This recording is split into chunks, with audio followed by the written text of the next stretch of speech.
శ్రీ గణేశాయ నమః।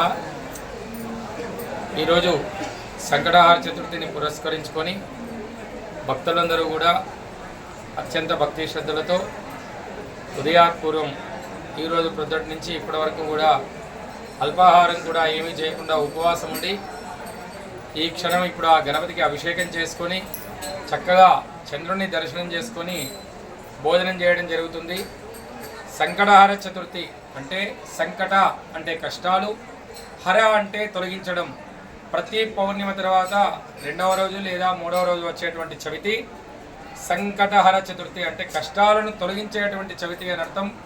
ఈ సంకటహార చతుర్థి గణపతికి చాలా ప్రీతికరమైనటువంటిది।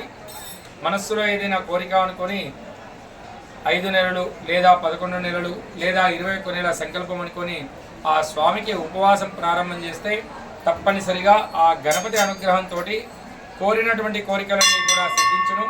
కాబట్టి ఇట్టి గణపతి సంకటహార చతుర్థి గణపతి పూజలో ఇంతమంది భక్తులు అత్యంత భక్తి శ్రద్ధలతో పాల్గొనడం జరిగింది।